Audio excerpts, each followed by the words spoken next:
Hi, folks, and welcome back to the Master Climate Podcast. I'm your host, Ryan Milligan. Today I'm joined by Taylor Davidson. Taylor is the founder of Football Entangled and the host of the Football Truth podcast. He's played football at professional levels in Europe and works with top athletes around the world as a private consultant.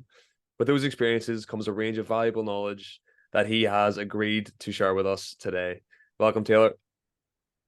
Hey Ryan, thank you so much for having me on. It's a pleasure, and I'm looking forward to the conversation. No, my pleasure, absolutely. Now, I came across your stuff, just for context, about say 6, 7 months ago when I ruptured my ACL, post surgery, and a good friend of mine kind of let me know your kind of core principles and how you like to train yourself and to teach athletes all around the world how to train, and it's quite different from what is usually prescribed in terms of physios, in terms of clubs, what they tell you to do. But before we get into all that, I want to hear a little bit about you. So tell me about your journey then through football. Well, football entangled is really the embodiment of my journey. Okay. Everything I talk about is something that I've experienced firsthand in the locker rooms of big clubs. Uh, you know, Also myself, going through ACL surgeries, going through foot fractures, traveling across the world, living in hostels, trying everything you can to, make that dream happen and sign Mhm. that pro contract in Europe that every kid dreams about.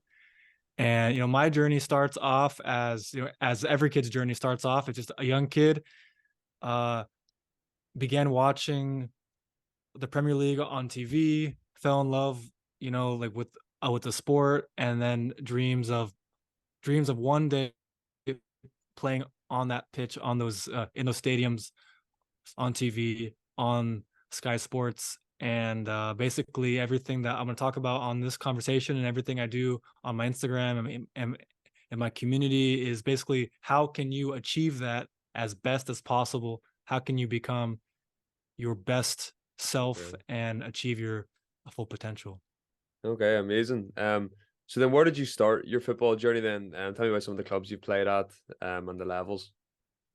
Yeah, well, the funny thing is, growing up, I didn't start playing high level academy until I was about 13 years old, which, like, normally nowadays at least, it's like you have to start when you're 8 years old, Yeah. 7 years old, and you have to only do football or soccer for the American guys.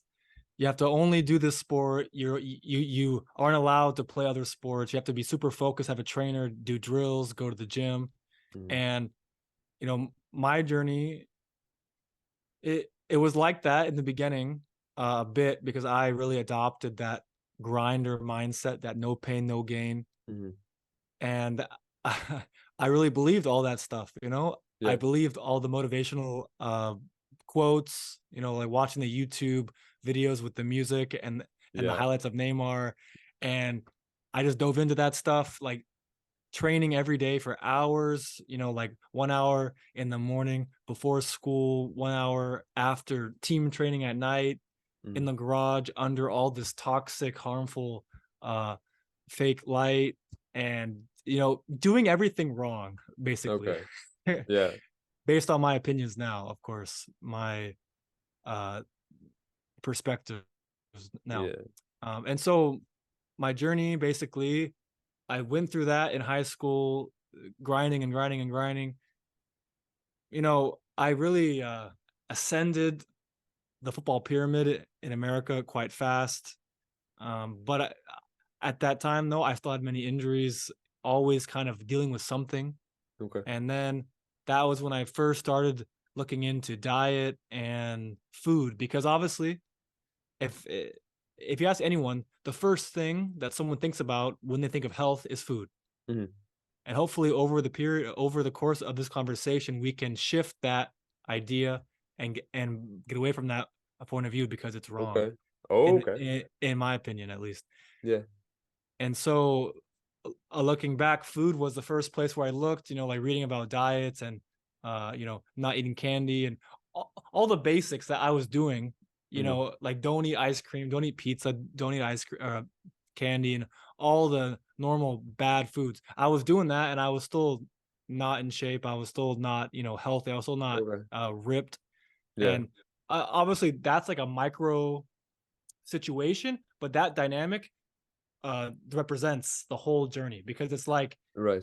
you go and try the mainstream thing, you try some of the other mainstream things, and then you're like, it's not working. What's going on? And then Okay. that's where people usually give up. At Yeah. that moment, that's the crossroads. And I pushed beyond. I kept going and kept trying other methods Mhm. until something worked. Because Okay. I mean, Yeah. I want to win.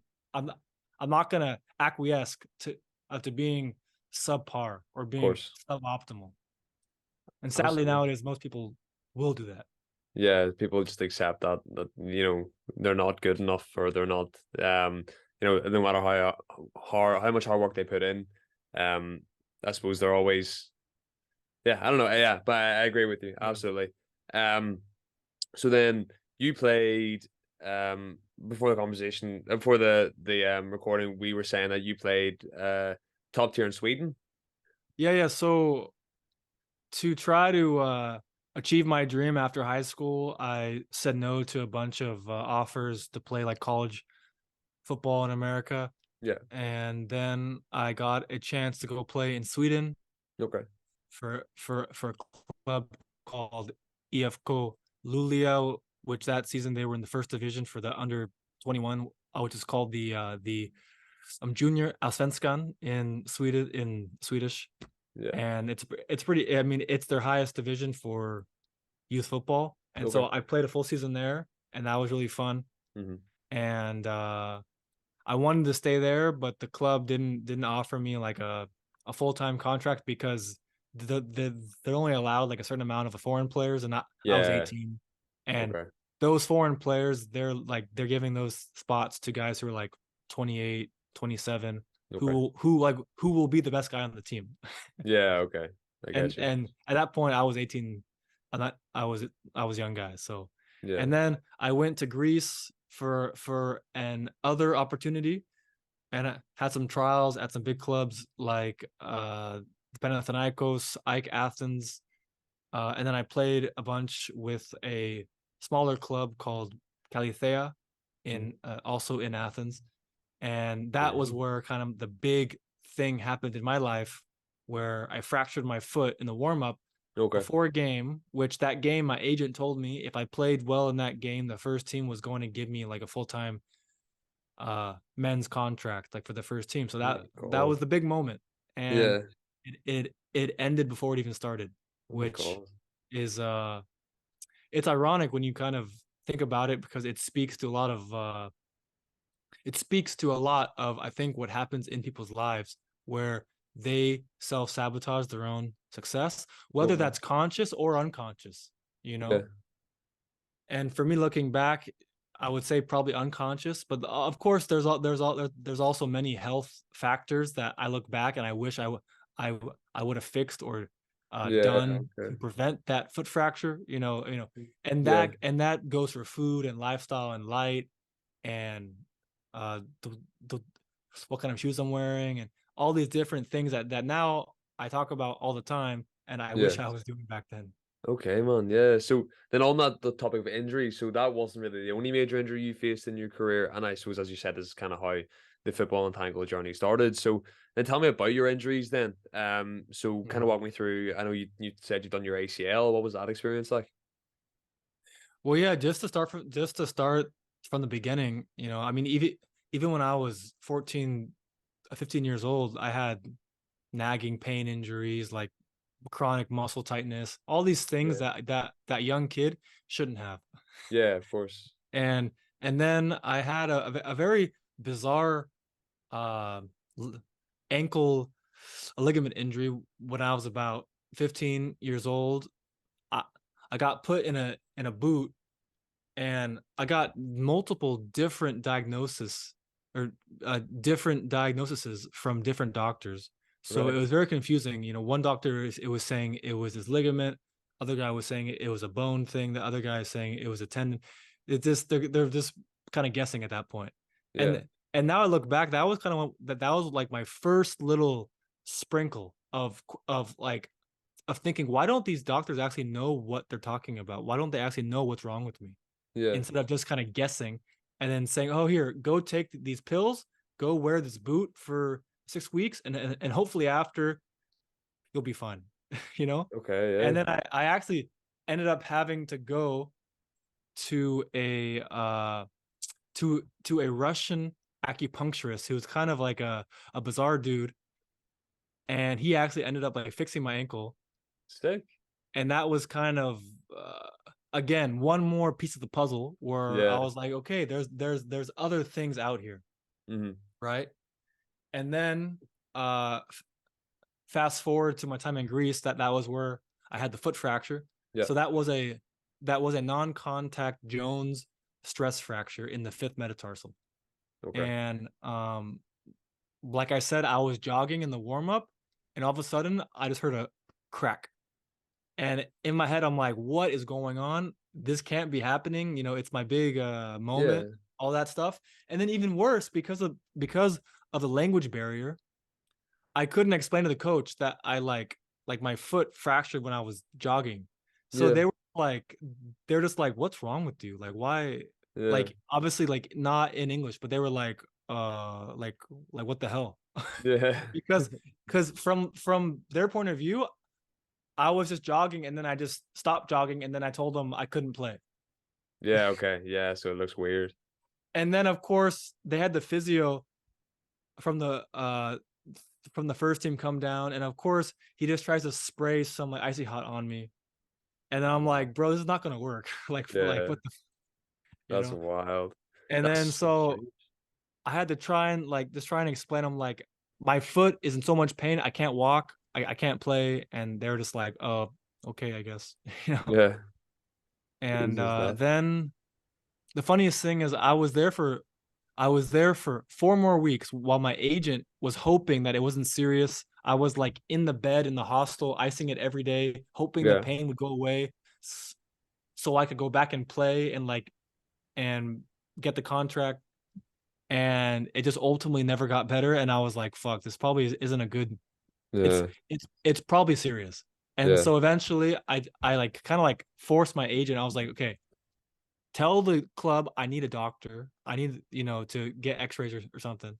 And so Yeah. eventually they did. And then like the surgeon at the hospital was like, yeah, actually it's pretty serious. And you actually like made it a lot worse by like walking on it for like 4 weeks. I was like, oh, nice. Brutal. And but so don't get me wrong, I don't think all doctors are not Yeah. intelligent, Yeah. Yeah. but like there's different things. There are acute issues like a bone fracture, like a car accident, where Western hospitals, Western like, medical help is extremely beneficial and effective. Mhm. But for chronic issues, for keeping you healthy, for achieving the best in your life, it's totally the opposite. It's not what it's made for. The Western medical complex is made for acute injuries to focus on the symptoms of your problems and put band-aids on you so you come back Yeah. for Okay. more treatment in the future. Of But course. anyway, so I had that surgery. I went back to America, back home, with my family to recover and just kind of have some support system around me, you know. Mhm. And then I went through the normal mainstream rehab with some like a clinic in my area. Of course, oh yeah, he's licensed, has all the things on the wall, Yeah. super smart. And I went through that. And then fast forward about 3 months, the club wanted me to come back to come for preseason to try and play again. Okay. I went back. I was there for a week, and I was like, my foot is hurting again. This is not good. And long story short, I refractured the foot. Oh, no way. And also keep in mind, the first time I had surgery, they put a big screw about this big in my foot. Oh my So my God. left foot is like a tad wider than my other foot because there's a big like, metal screw in there. So What? Yeah. yeah. And so the second time I fractured my foot, thankfully this other doctor said, "No, no surgery, just wear the boot and let's hope it heals naturally." And this also is where I really got pushed into the health and recovery side of things because my Okay. foot did not heal fast. Yeah. And this Jones fracture, and it's called a Jones fracture because of the specific spot on the metatarsal that it's fractured on, is Okay. because according to uh the science, this area of the bone has very little blood supply, so it doesn't heal as fast as Ah, other areas of the foot. yeah. And so I was in a like no, I was in a cast for 12 weeks, and then I was in a boot for about 8 more weeks, which is quite long. Yeah. Uh, it's a quite long period actually, and now looking back, I wish I actually got out sooner, even though maybe against the recommendations, it's good to actually put some weight on the foot to help the brain realize I need these bones to regrow. I Okay. I need them because Yeah. Of course. yeah. So uh Very yeah, good. so after a long period of time, I finally got back playing. Hmm. Uh I kind of had to, let's say, jumpstart or restart my career at a small uh junior college here in well, over there in California. Yeah. And I played one season there, and then I transferred to a D1 college in that area, and then I was kind of, let's say, I'm kind of back, but Yeah. over that whole period, my body just wasn't the same at all. Okay. And the funniest thing is I always remember looking back, and I always thought to myself that it feels like I lost the spring in my foot. Okay. And Yeah. now looking back all these years later, now knowing this, knowing some of the science and knowing how fascia works and knowing how the body really, really does work in top level athletes, Yeah. that metaphor of losing the spring in my foot was actually physically what happened. Okay. Yeah. Because I definitely did lose like a step in my speed Mm. after that initial foot fracture that I kind of really never got back, honestly.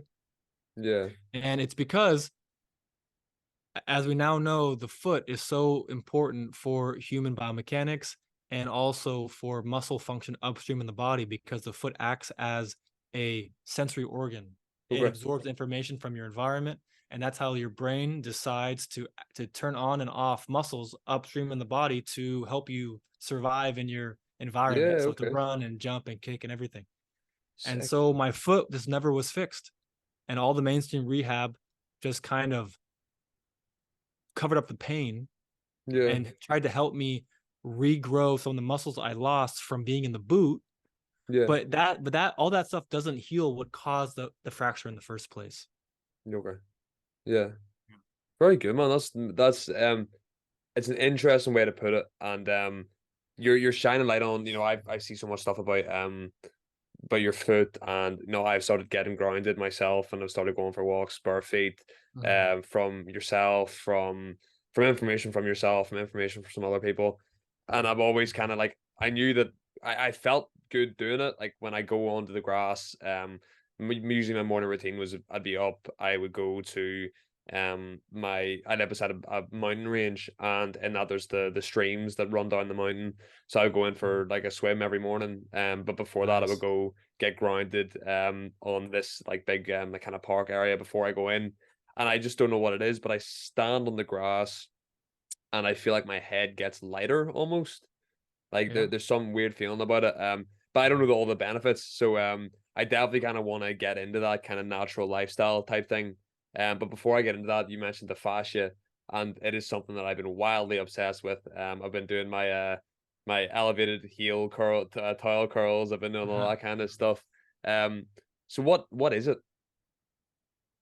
What is the fascia? Well, probably the simplest way to explain it is it's basically a big spider web inside your body Okay, that wraps around all your muscles and your bones and your organs and all your nerves, and it connects everything. It's the glue that keeps you together.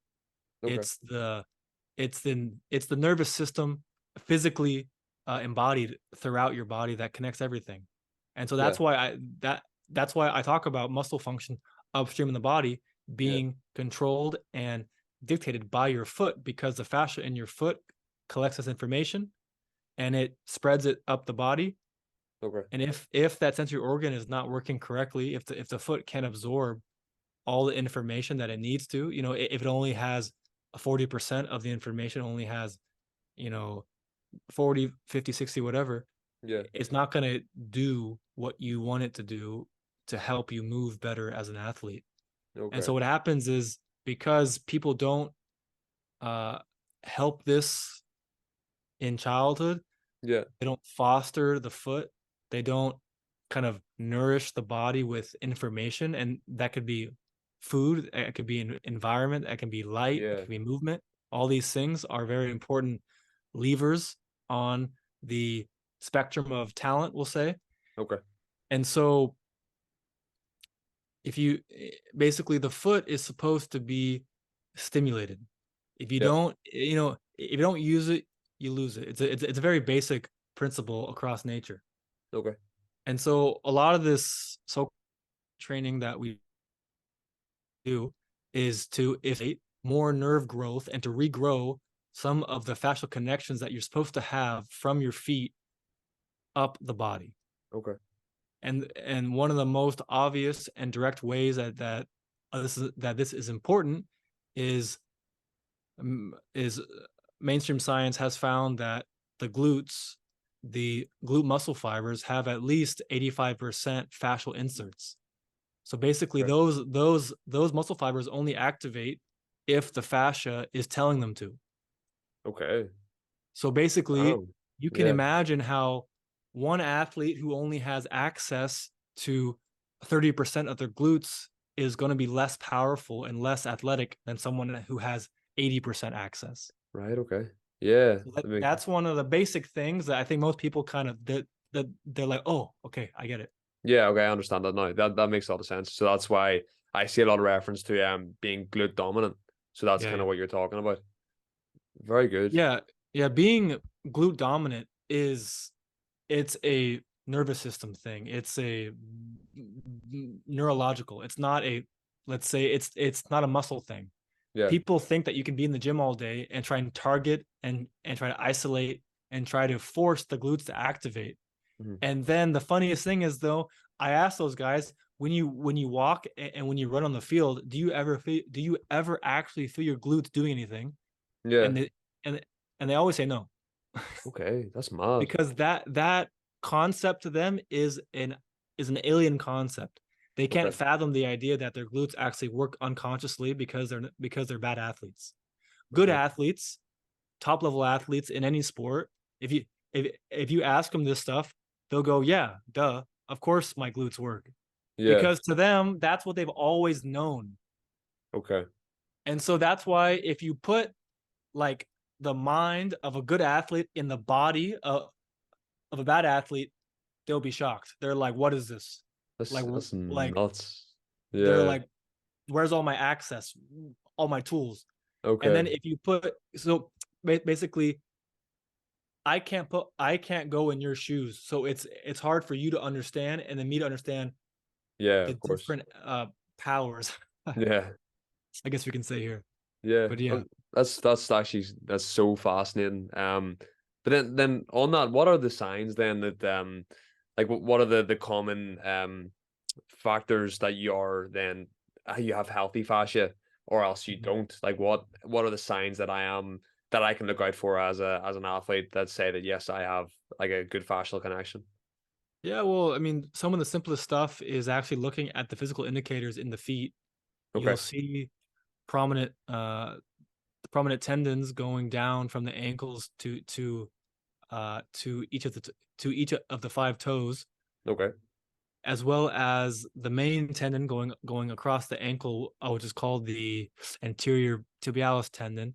Yeah. These tendons usually just across the board are more prominent in athletes that are fascial driven, and it's Okay. because those tendons have been stimulated over the course of their childhood, Mhm. and they've brought it with them into elite sport. And Oh, it's okay. at a base level, it's just how your body was meant to function.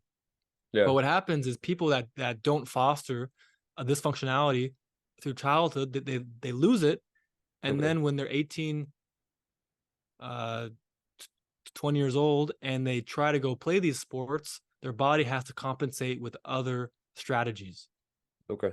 and so Yeah. that's where this whole muscle driven idea comes in. That's so the like the gym type of athlete, the Well, never like leaving the the gym. yeah, like muscle driven, quad dominant. It's where Okay. they don't have access to their glutes. So then Yeah. the body has to come up with something to keep them to keep them alive Okay. Yeah, and of to keep course. them and to keep them functioning in their sport.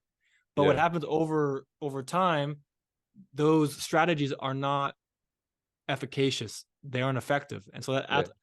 that's why we see all the cream that rises to the top are the guys that are fascial driven. Okay. And there's other signs of being fascial driven that kind of move away from the physical indicators to some of the more sensation based things and proprioception based things. Like, for example, if you've been off the pitch for a few days, haven't trained, haven't touched the ball, usually the guy who's muscle driven in that scenario is going to be rusty. His touch Yeah. is his touch will be off. But the Yeah. guy who's fascial driven, usually in that scenario, he'll be better than before because he actually got the rest. Okay. And so this is what happens. It's like rest in of itself has a different effect when the Right. body is built different. Yeah. Because when the guy's muscle driven, all the time when he's playing, Hmm. he's just breaking down his body, and recovery is his body trying to build muscles back up. Okay. But the guy who's fascial driven, how his body functions when he plays is different. Muscles aren't used as much. The fascia takes on much more of the toll. Okay. And so what happens is the sport actually makes him better, makes him more athletic. And then Yeah. so the recovery is actually effective because the recovery is kind of molding his fascia to the sport or to the activity, to the stimulus that Okay. he's giving it. Yeah. I understand that now. That makes a lot of sense. But actually, use me as a case study, for example. Oh, I just want your kind of insight on it. So, say I surgery in December now, 8 months post, and I'm back on the ball, no contact, just playing football, and I feel like I haven't really been away from the sport. Now I've been doing, say, for a while it was 4 leg gym leg days a week, Mm. building up muscles, building up muscle strength. Um, but now that I'm back, it's only maybe two. What do you think then the damage would have been to my fascia throughout those 8 months? Now I don't know where I've got this idea, but I think I've read somewhere that this kind of gym work and being more muscle driven is kind of damaging our fascia. So do you think I would have been set back? What would your opinion be? Use me as an example, as a case study. So I obviously ACL surgery in December, now 8 months post, and I have been doing about at one stage I was doing 4 leg days a week in the gym, your squats, your leg presses, Mm. all these kind of workouts designed to build up muscles. Now I'm back on the ball and I do feel like I haven't left. Like I feel sharp. I feel like my touch is good. But what do you think the damage would have been to my fascia then in that time? I know I did read somewhere that those kind of workouts kind of disconnect us from our fascia. So and because it's you're planted by your ankle rather than the ball of your foot, where obviously I believe that's where the power comes from in most elite athletes. So what do you think the damage would have been then? Well, I'd say there's two things. There's two different scenarios that we have to cover.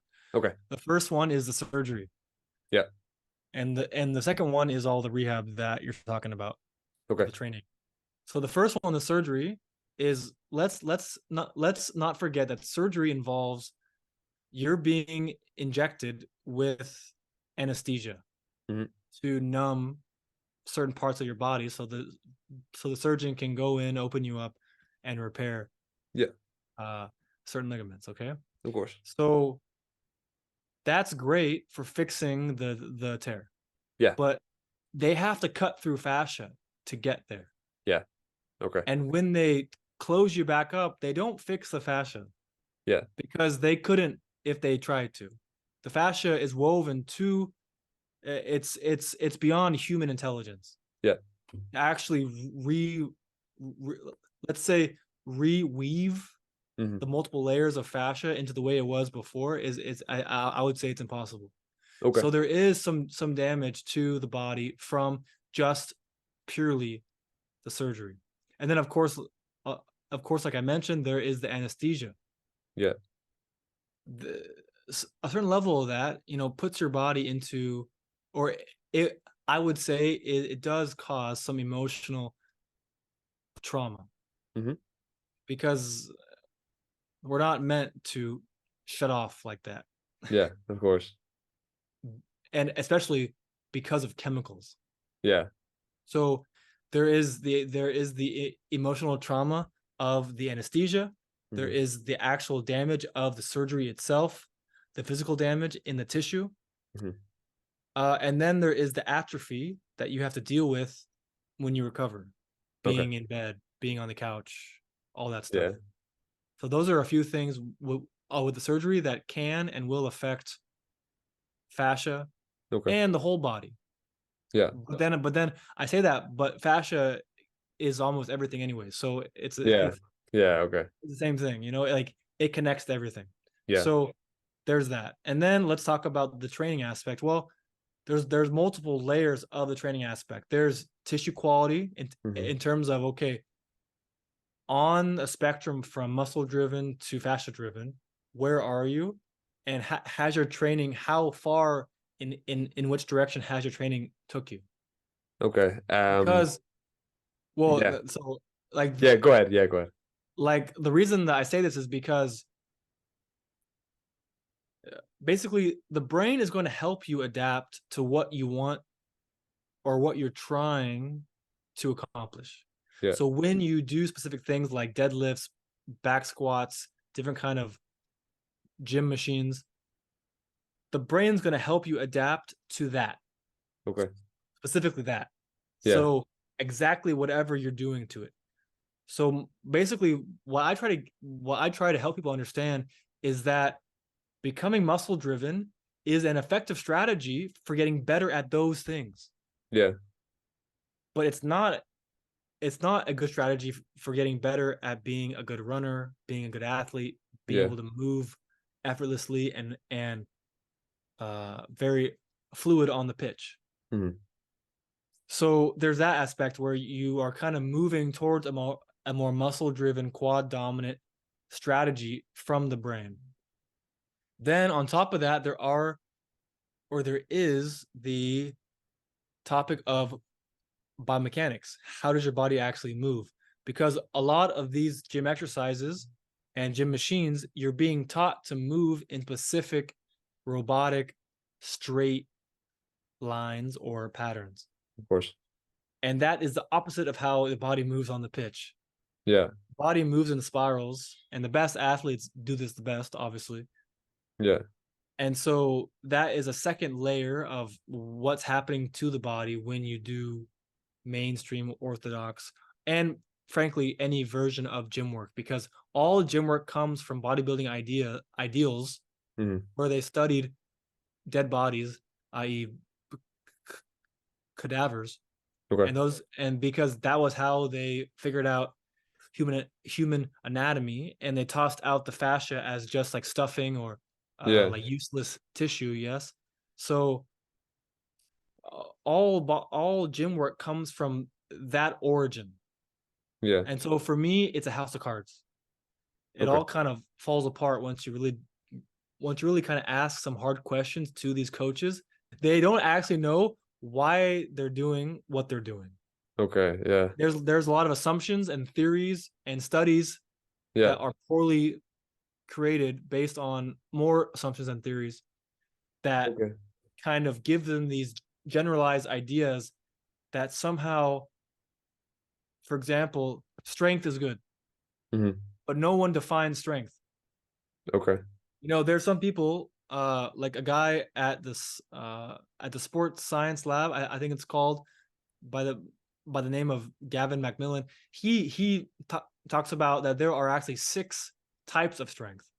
And Okay. so, like, there's no gym coach talking about 6 types of strength. And then Yeah. of course you have to consider your sport. Hmm. In football, do you ever actually push an external force? Yeah. Okay. And I can say yes, but it's the football, which is Yeah. very light. And Of then course. rarely, yes, like you're doing like shoulder challenges on a guy, or you're like having the ball in front of you, having to block someone. But for the most part, it's very different from rugby or or American football, where you're actually pushing another object. Yeah. And so that's one of the few scenarios where it makes sense to use external weights, because that Yeah. actually happens in your sport. In football, it never happens. Yeah. Okay. Yeah. So that's yeah, so that is it's fascinating, and even I'm kind of stuck on now the idea that they've cut through my fascia, and now my it's weird. It's a weird way to think in terms of social norms. You know what I mean? It's you're told go do your squats and you'll get faster and stronger and you'll jump higher, and it's this is kind of completely against that. But I do see value in it. But then on that, so how then I have lost a little bit of my fascia connection. I've been on the bed. All I haven't been active in football. How else apart from training football, for example? I know you preach a lot of just play the game, just go play some small sided games, etc. But what other ways could I train then my fascia? Yeah, well, I'll say one topic that I want to mention is, like, so I talk about this idea of the grinder versus natural.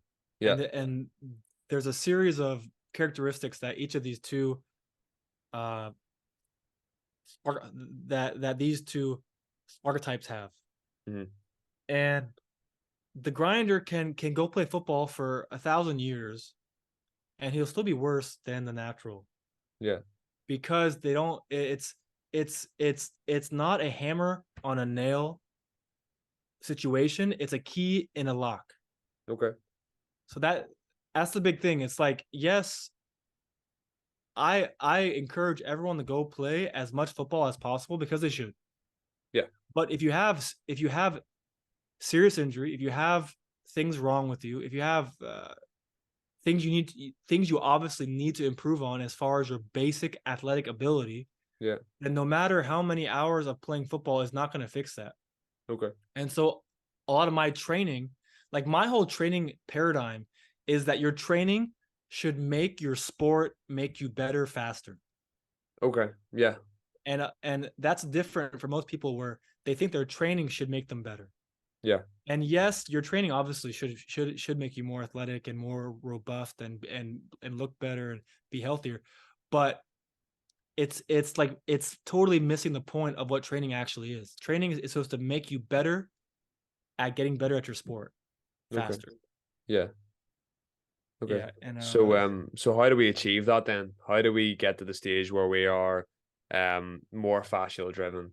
With me who's had what 3 major injuries in the past 2 years. How do I then get to the point now where I'm going to come back to football here, contact training in September? What are Mhm. some steps that I should then take to become more to make football make me better? Yeah, well, this is exactly the what we answer inside my main course, Okay. Okay. Yeah. and inside the tribe. Yeah. And so basically, how the system works is there's a series of, we'll say, benchmarks or metrics that you need to fix, Yeah. because again, even though we just talked about fascia a bunch, Yeah. it's not just about fascia. Yeah. Fascia is very important, but most people train fascia incorrectly, and they train their fascia into the wrong biomechanics or the wrong positions that leave them susceptible to contact and non-contact injuries. Mhm. at higher volumes of load. Okay. And so, of course, just to start out, yeah, like yeah, I definitely want you, Ryan, to become more glute dominant, fix your feet, become more functional, learn to actually Yeah. use your toes correctly, gain conscious control of the arch, Yeah. so that you can actually consciously rewire your own reality Yeah. and change your body from the inside out. And then there's also a big topic about muscles, Yep. because muscles are not very smart. Most people think muscles have a brain, but funny enough, muscles don't actually. Muscles just do what the brain tells them to do. Yeah. And also let's also step back a moment and realize that the hamstring, the quads, the glutes, the pecs, the triceps, the biceps, all these names that we have made for muscles are man-made.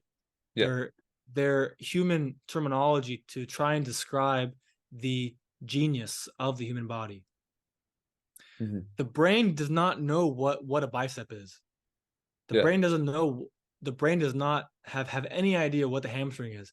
It just knows patterns of movement. So when you train patterns of movement in the wrong way, the brain learns to fire certain muscles together to help you achieve that range of motion. Okay. When you constantly train the wrong let's say angles, Yeah. then you bring that onto the pitch, then you're gonna collapse Okay. and have a non contact injury. Okay. And what you're doing is you'll be causing your joints and your muscles to compensate for a lackluster fascial system by having to by having to absorb more force than they should. And that's why Okay. we see all these uh wear and tear issues, which is basically just means you're not which Yeah. basically just results, or it means you are a bad athlete. Okay. Yeah. Okay. So I uh understand. So if I understand correctly, then it's making sure that I'm training in the correct planes of movement, making sure that all my well, movements yeah, are muscle so specific. exactly. So Yeah. there's the fascia, like the actual what muscles does my brain activate through the fascia in Yeah. these certain movements. And then it's okay, what angles, what directions, what planes of movement does that happen in. Then on top of that, because someone, or because you or someone else has been muscle driven for so long, Yeah. or you have certain things here and there, muscles have a they have a tendency Yeah. to hold on to tension. Okay. And what that means is that the muscle loses the ability to relax fully. Okay. So if we're talking about from 0 to 100, 0 is the muscle totally relaxed, so soft and supple. Yeah. 100 is a full contraction. Most people nowadays, they're stuck at Yeah. around 30 or 40, or even like even higher, and they think that's normal. Yeah. They've become normalized to tight muscles chronically. Yeah. And then they try to go and stretch those muscles.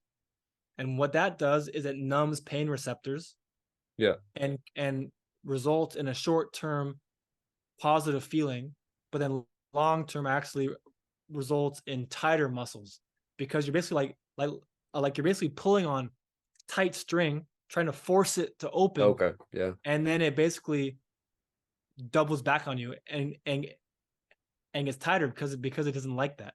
Yeah. Okay. So this area of work is called somatics, where you do peniculations to release unconscious muscle tension, to help muscles to learn to relax more and Okay. get back down to 10, Yeah. 5%. Okay. Yeah. And one more reason why this is so important is because muscles will not contract more than the brain will allow them to, obviously. Of course. And so the brain will limit how much a muscle can contract by the threshold of relaxation that it can achieve. Yeah. So basically, if the muscle can only relax to 40%, then it's not going to be able to contract more than, let's say, like uh, let's say let's say like 70%. Okay.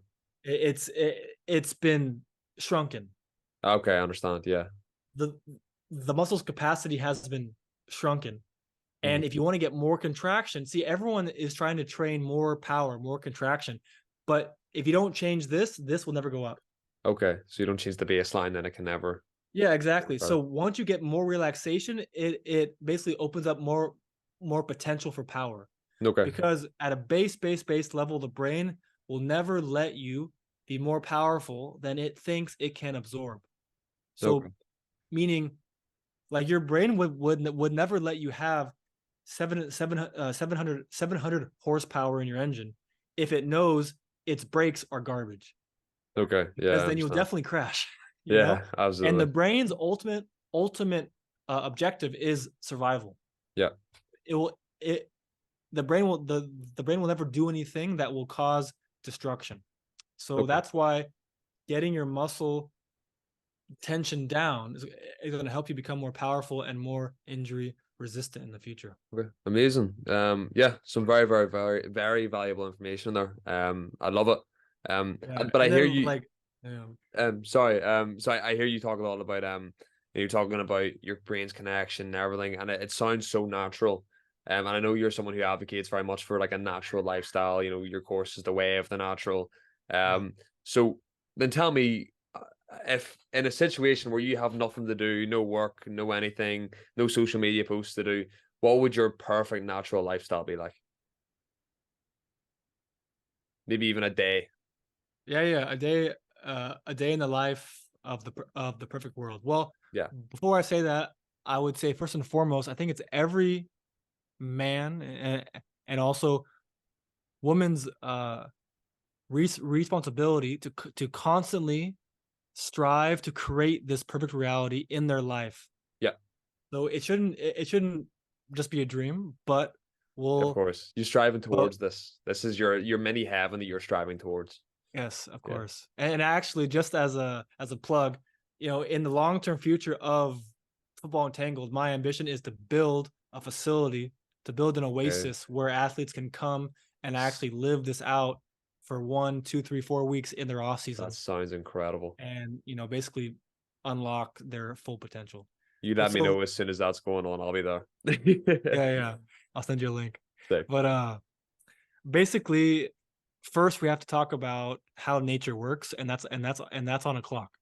Yeah. So you well, before that, it starts the evening before, where Yeah. you go to bed at a decent hour, Mhm.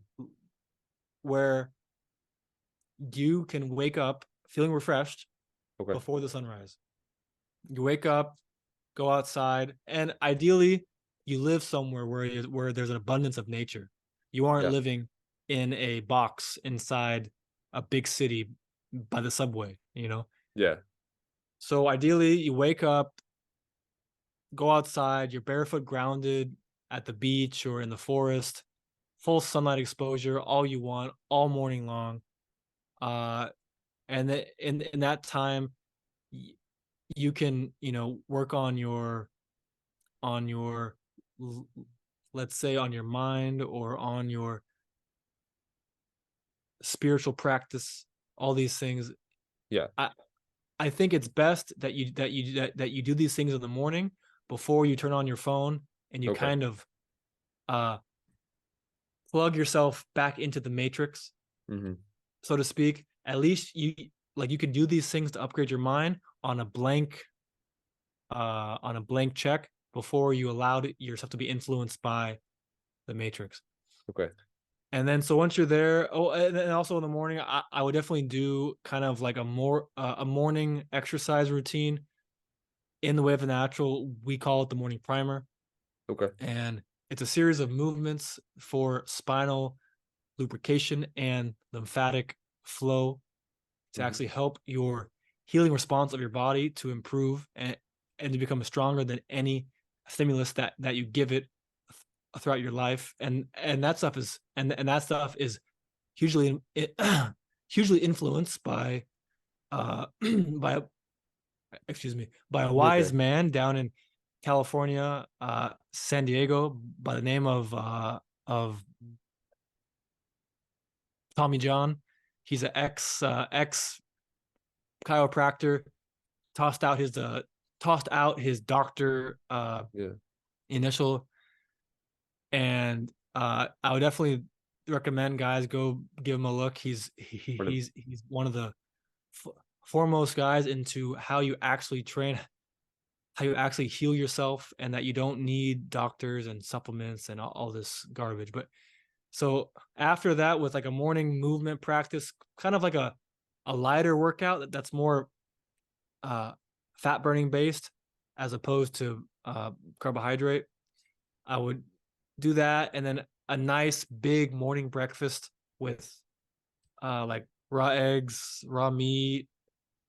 Um, it depends on what kind of like phase you're in, because like certain foods will have like certain effects, obviously. Okay. And so it could be raw eggs, it could be raw meat, it could be like juice celery, all these natural foods that is meant to nourish the body. Okay. And it's really important to have a big breakfast in the morning with protein, because it helps align your circadian rhythm and helps you produce and secrete hormones at the correct times of every single day, which is how you optimize your clock Okay. in the body, basically. Yeah.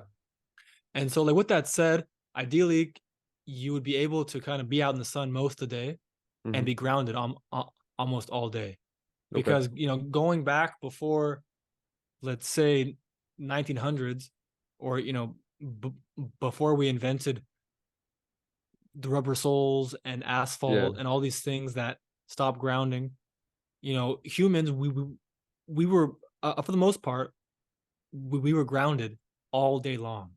Yeah. And that's how our bodies were designed to work. Yeah. And so in my ideal world, you would be grounded almost all day long. Amazing. And of course, the places that we live, our homes, our shelters, would be built with that in mind, so that you could kind of get some of the benefit. And for example, what would that mean? That would mean actually, like, you could be like the place where you sleep, like your bedroom, could be underground, because you're Okay. using the effects of all the dirt and the rock, Yeah. and to get closer to the core of the earth and to get a stronger grounding effect, because all of this environment, all the thick dirt and rock around you, actually is going to shield yourself from the non-native EMF of modern civilization, Yes. Yes. Of of course. of man, Yeah. from the cell towers and the Wi-Fi and all that stuff. And so, of course, like the house would be wired with like Ethernet, and there'd be lots of natural light brought in. But like for the most part, the house is for sleeping, and then there'd Yes. be other forms of shelter kind of on the Of course. on uh outside, we'll say. Yeah. Of course. Of course. And yeah, so of course in this place, you'd have some kind of farm where you have access to all the proper foods that are grown in the proper ways, with the proper farming, not the modern monocropping where they basically use chemicals and use modified DNA to destroy the soil and make you pay more money for less Yeah. nourishing food. That's a whole other story. But uh, ideally, we'd have our own farm with all of everything that we need, all made correctly, all stored correctly, all processed correctly, all these things. No Yeah. plastics, no kind of no uh yeah, no plastics of any form in any of our Okay. foods Yeah. or furniture or clothing. Uh just natural. Just yeah. And the Just funny thing is, when I mentioned this about like natural clothes, people are so like shocked by this. But the reality is, if you do go and buy uh extremely luxurious custom clothing, like suits and stuff, it's already all natural material. yeah. So there's a reason why, if you look back, the the royalty, all the luxury. They had the best clothing, and it was wool and silk and like good cotton and the Yeah. linen, like all these like natural materials. And so it's only been since the oil industry wanted to do something with all their excess waste that they turned some of the petrol into plastics and then created Yeah. created syn, syn, synthetic fibers, and now everyone wears this stuff everywhere. Yeah. Absolutely. No, you're talking about a utopia here. It sounds incredible. It sounds like a more advanced, Yeah. 10,000 years ago. You know what I mean? Where if living that kind of lifestyle, but in what we have now as well. I Yeah, yeah. think that's the point where we need to get to, where we need to, like, I feel really connected to that kind of thing. I think over the last few months, I've definitely felt more and more connected towards living on more of the natural side. My connection with nature is has improved so much, and my connection with myself has improved so much through that. I think that's Mhm. something that people really need to understand. But I think, yeah, you touched on some amazing points there. Getting grounded all day, every day. There's something about it. I don't know what the science behind it is, but it feels amazing. Mhm. But no, I really do like a lot of the valuable information you put in there. So just before we end the episode, there's one more kind of thing that I want to get to kind of to touch on, um, which I've forgotten what it is. I did remember what it was.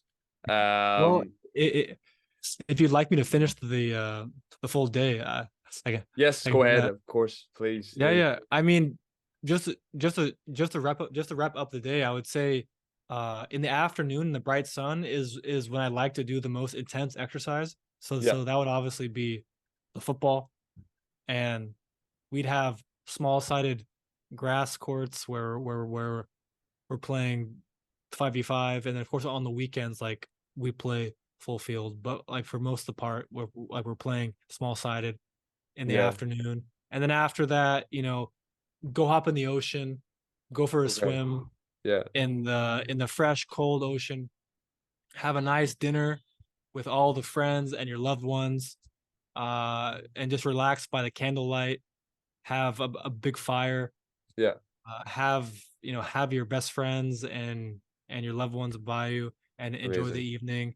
And then once the sun goes down, then obviously there's no fake lights on. Things transition to firelight and the candlelight and to any kind of like red lights we have. And the evening is more relaxing, and for me nowadays, that's where I'm doing work, Okay. on the computer. But in this oasis with no work, I would say it's probably, having fun, like with friends, eating, Yeah. being with the loved ones, and just enjoying nature. Maybe watching movies sometimes, but nowadays I just give up on watching any like new movies because they're so terrible, and Yeah. they're Yeah. just obvious like brainwashing. Of And course. so, of course, like we can go back and watch some movies like from the 80s and some Sick. some some earlier ones that are Yeah. actually somewhat Amazing. still have like good values in them.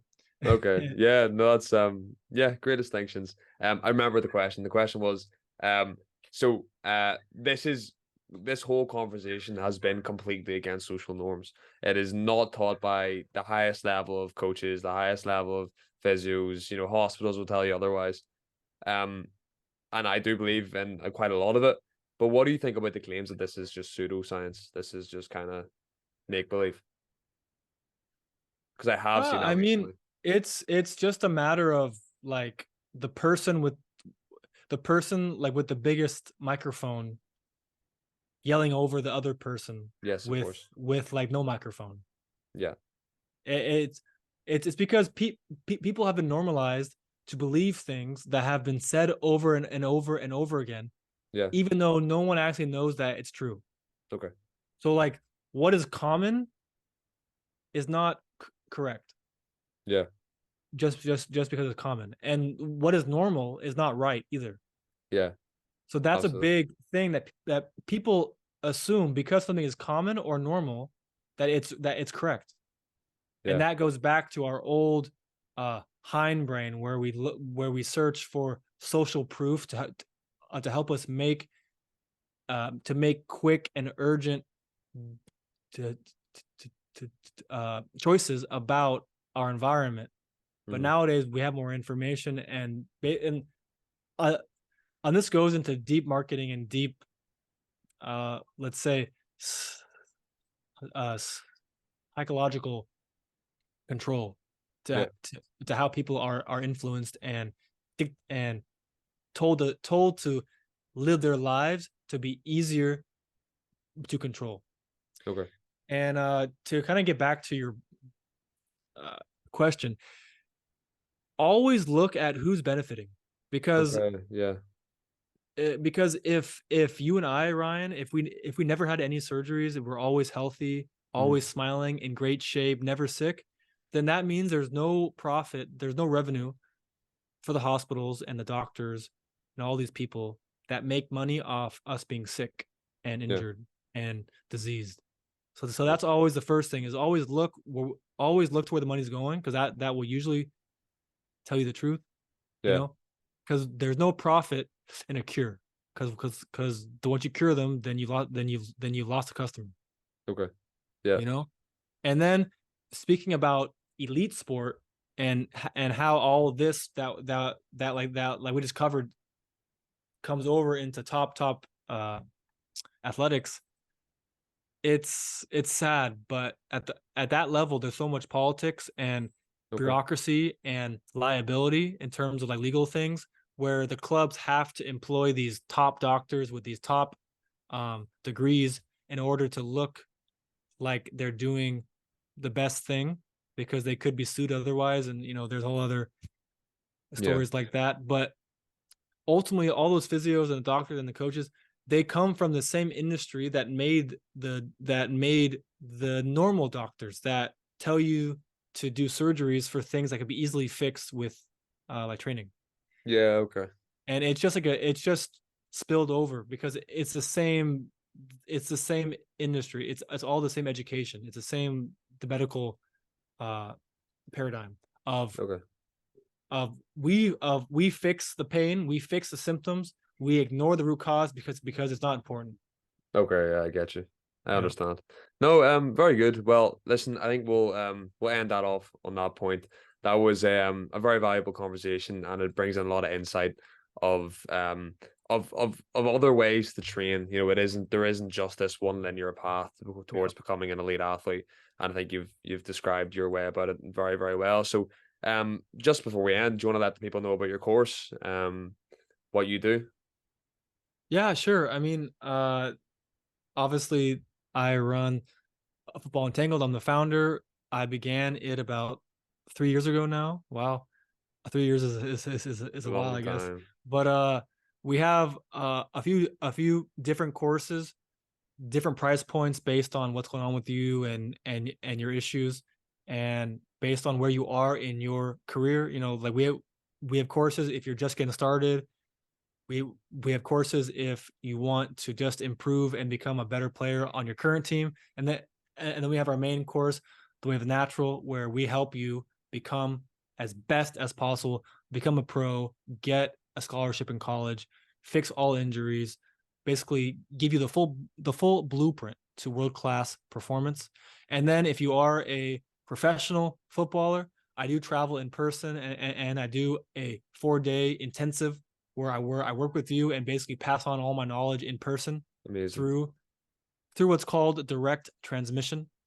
Yeah. And this is a much higher price thing, so it's only for the guys with the bigger budgets.